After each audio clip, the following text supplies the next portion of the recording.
amananako amananako Yesus ko yakabanako sifan kenna o galatako Yesus ko yakabanako sifan kenna o galatako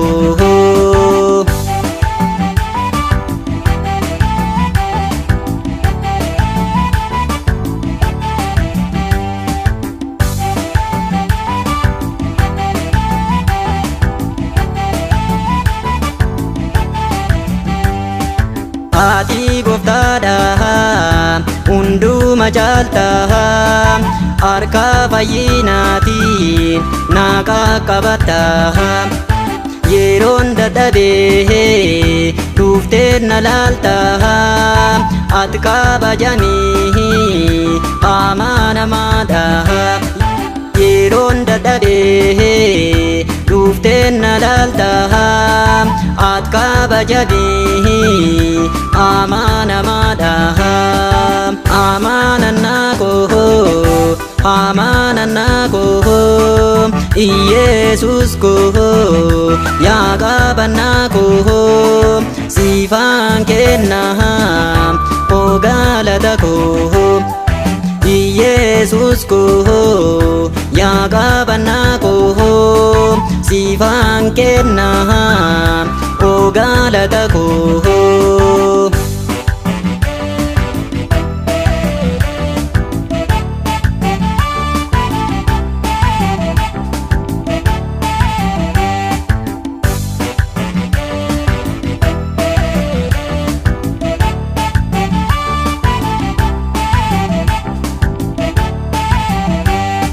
Ennaan si waamu na jala hawwatta afaan diinota koo bodee kee waraanta maaltu si dhiba ataangoo qabeessa hunduma gochuuf maaltu si dangeessa maaltu si dhiba ataangoo qabeessa hunduma gochuuf maaltu si dangeessa amananako amananako Yesus ko yakabanako sifan kenna o galatako Yesus ko yakabanako sifan kenna o galatako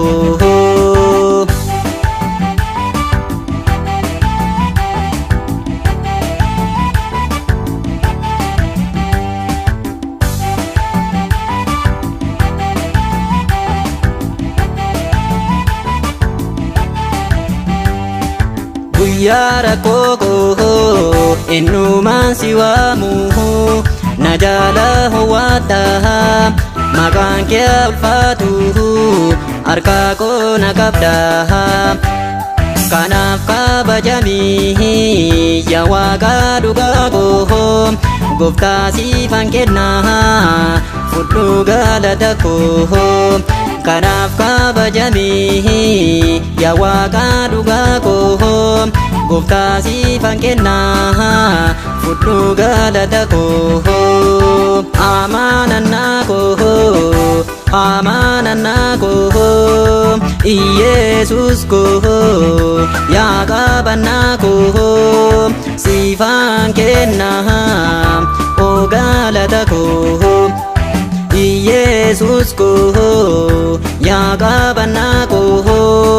sifan kenna o galatako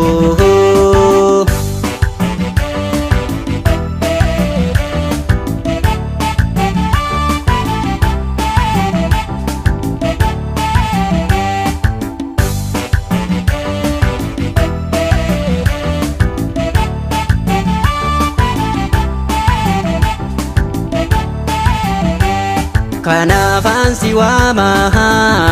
yeroo hundumaa kabajani hati abbaa amanamaa duraa koo kan jiru ifaa jireenyaati. Ulfaadhu gooftaa koo waaqa waaqotaati. Duraa koo kan jiru ifaa jireenyaati. Ulfaadhu gooftaa koo waaqa waaqotaati.